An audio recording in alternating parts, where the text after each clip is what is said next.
You might be surprised at how many people have a connection to North Carolina, and bizarrely, film director David Lynch is one of them.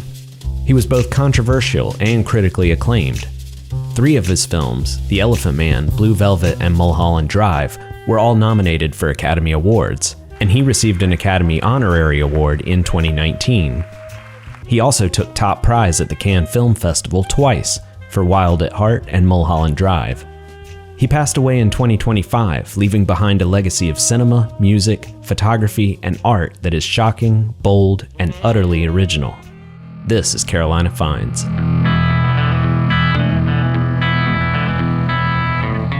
David Lynch's parents actually met while they were studying at Duke University in 1939.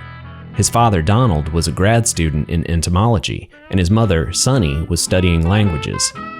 They both served in the U.S. Navy during World War II and got married in a Navy chapel on January 16, 1945.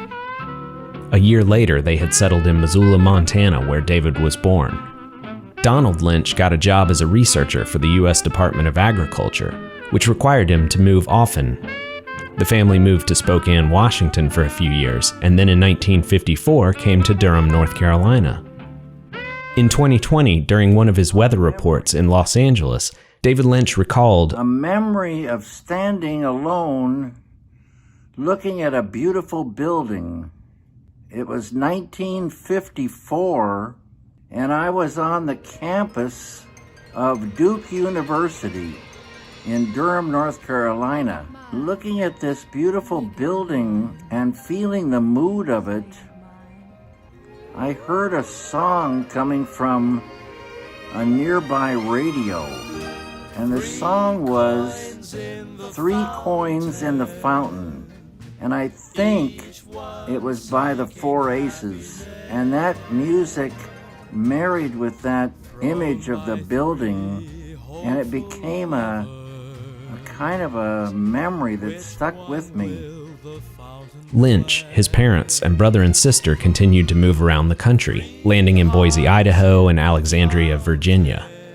David eventually ended up attending the Pennsylvania Academy of the Fine Arts for painting, and here his trademark vision would be crystallized. While he always spoke of his childhood being bright, safe, and wholesome, he would later describe his time in Philadelphia being poor, surrounded by filth, and living in fear from violence and robbery. He called it the biggest influence in his whole life. David Lynch moved to Los Angeles to study at the American Film Institute.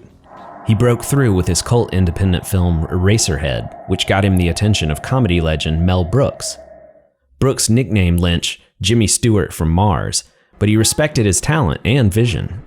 And with Brooks' support, Lynch directed The Elephant Man to critical success, and he was later approached by producer Dino De Laurentiis to direct Frank Herbert's Dune.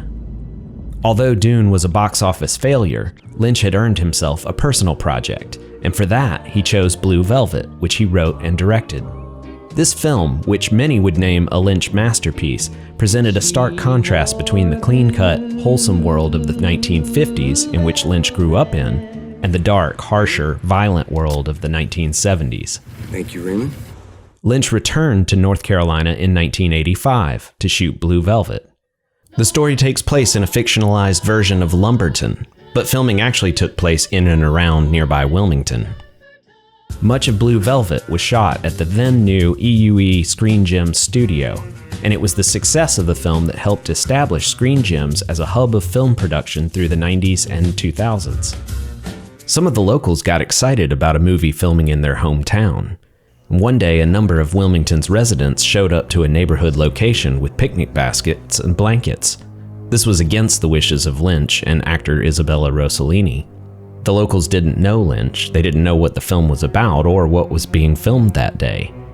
As it so happened, this was the scene in which Rossellini's character Dorothy has been violently attacked, and she approaches Kyle MacLachlan's character Jeffrey, naked and bloody. Shocked, the residents cleared out, and police told Lynch he was no longer allowed to film in public areas around town. Blue Velvet was unlike anything audiences had seen up to that point, and it cemented Lynch's status as an auteur. Thematic elements from Blue Velvet would show up in many of his works that followed, including the Twin Peaks TV shows and film, Lost Highway, and Mulholland Drive. Lynch's work has made an indelible impression on countless filmmakers and artists alike. David Lynch had a major impact on me as a film student, and I studied Blue Velvet in college.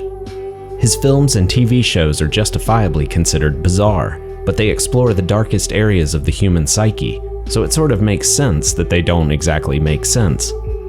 If you haven't seen his work and are willing to be shocked and even disturbed, you should definitely take a look. And if you liked this video, please give it a like, and subscribe if you want to learn more about North Carolina stories, people, and connections. And be sure to have a slice of pie and some coffee for David Lynch. Go to sleep, everything is alright. I close my eyes, then I drift